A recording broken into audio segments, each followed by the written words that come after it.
For question number 3, they want us to graph a 30-degree angle. So that's going to be a little bit less than the 45-degree angle. And it doesn't need to be a perfect drawing.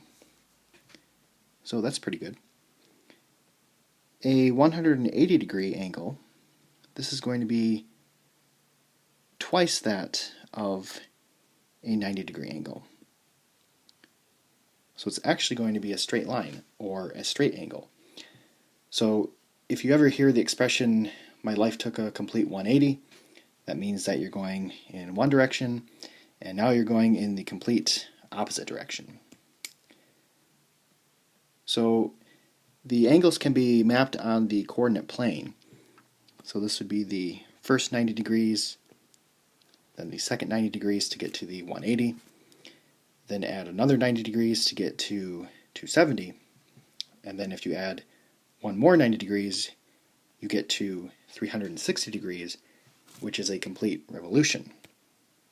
Now let's look at some definitions for some classifications of angles. An acute angle is an angle that measures less than 90 degrees. A right angle is an angle that measures exactly 90 degrees.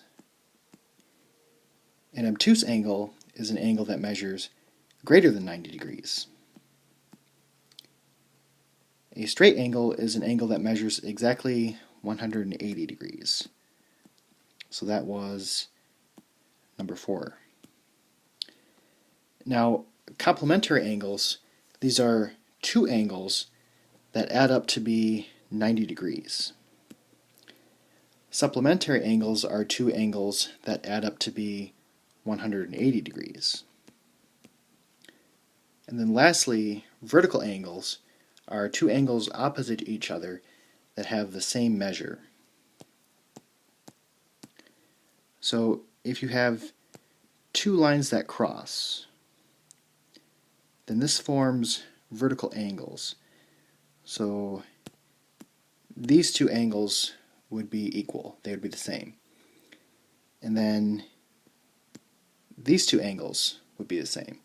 So the ones that are across from each other are equal.